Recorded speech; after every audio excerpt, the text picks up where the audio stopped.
Gilmore Girls, and was there ever a spill or stain that stopped the shot?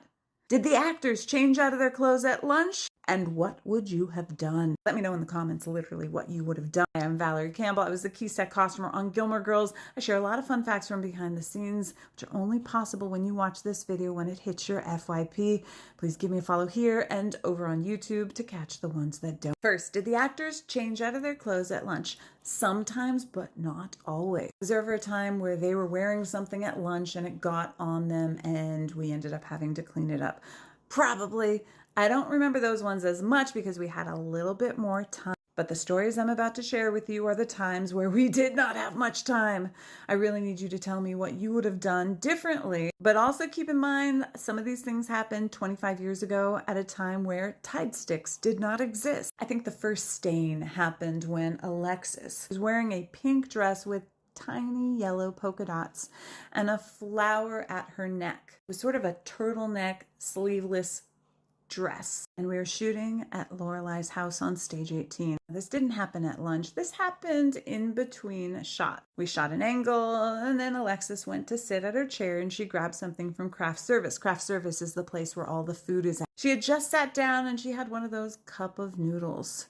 She ripped the lid, she went to go take a sip, and it ended up all down the front of her dress. Now this dress actually randomly happened to be her own personal dress, which was even worse because it wasn't like we could go run to the store and get another. Who knows when she bought it? It was not something we could get a duplicate of. No pressure. I feel like I remember grabbing some wet ones, and perhaps I did have this cleaner at the time. It was called Folex. It's a carpet cleaner that I had in my kit, and I had used it on another show and it worked wonders.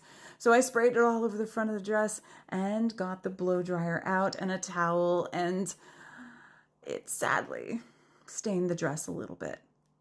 Luckily, we didn't really see it that much on camera because back then the film stock was a little bit more forgiving. But I noticed. The only sad part about this dress is she wore it over the course of 2 separate episodes. Just as soon as we were like, oh great, don't have to worry about that dress, it was in the next episode and we had to see it again. The next scene, Ed Herrmann.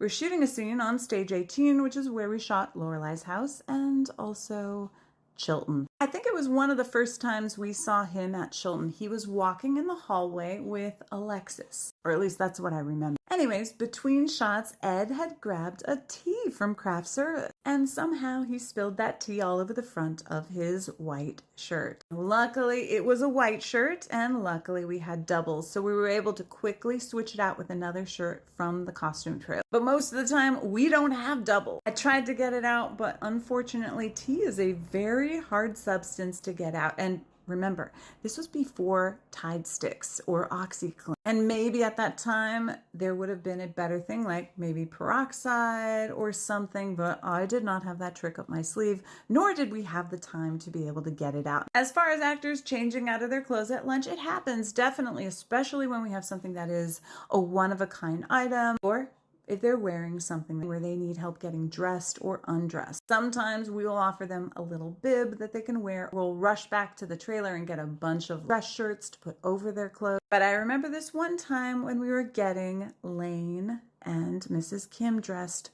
for the wedding, the Korean wedding. It was just after lunch and it was a very late call, so it was nighttime already. Because the dresses were so fancy and very fragile and would wrinkle easily, we didn't want to transport them in the van from base camp back to set. So we ended up making a little makeshift dressing room across the street from Mrs. Kim. I grabbed Emily and Keiko, aka Mrs. Kim and Lane, got them dressed, and just as I finished, it started to pour. Not just pour, I'm pretty sure it was hailing outside. Quickly got them undressed, wrapped the dresses up in a garment bag, took them across the street with raincoats on and an umbrella to protect their hair. All the background were inside the set as they waited. Upstairs in Mrs. Kim's house is a very tiny room. Can't remember if we ever filmed anything outside there. I want to say there was some kind of tree thing that we filmed once, but only the angle of the tree. Anyways, we were up in that room. I got them dressed and then we went downstairs and filmed the scene. Let me know in the comments if you ever remember seeing a time where the actors were covered in something.